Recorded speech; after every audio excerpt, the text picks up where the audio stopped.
Given the decades of use of ketogenic diets to treat certain cases of pediatric epilepsy, a body of safety data has accumulated.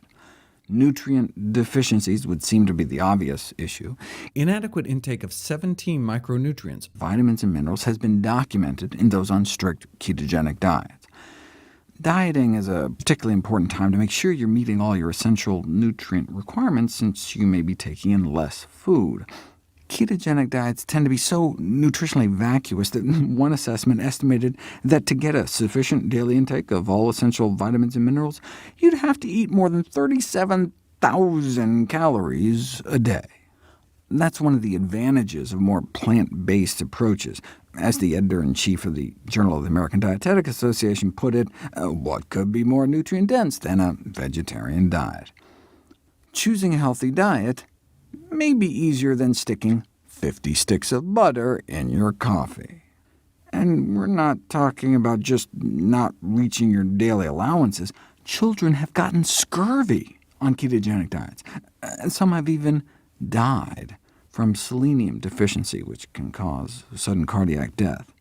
The vitamin and mineral deficiencies can be solved with supplements, but what about the paucity of prebiotics, the dozens of types of fiber and resistant starches found concentrated in whole grains and beans that you'd be missing out on? Not surprisingly, constipation is very common on keto diets, but as I reviewed before, starving our microbial self of prebiotics can have a whole array of negative consequences.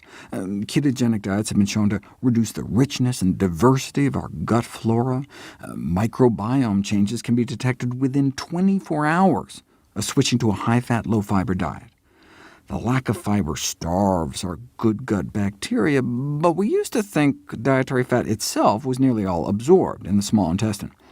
But based on studies using radioactive tracers, we now know that about 7% of the saturated fat in a fat-rich meal can make it down to the colon, which may result in detrimental changes in our gut microbiome: weight gain, increased leaky gut, pro-inflammatory changes. For example, a drop in beneficial bifidobacteria and a decrease in overall short-chain fatty acid production, both of which would be expected to increase the risk of gastrointestinal disorders.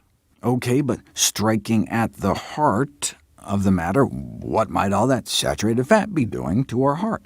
If you look at low-carbohydrate diets and all-cause mortality, those who eat lower-carb diets suffer a significantly higher risk of all-cause mortality, meaning they live, on average, significantly shorter lives.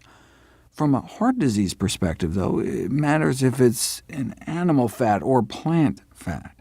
Based on the famous Harvard cohorts, eating more of an animal-based low-carb diet was associated with higher death rates from cardiovascular disease, 50% higher risk of dying from a heart attack or stroke, but no such association was found for lower-carb diets based on plant sources.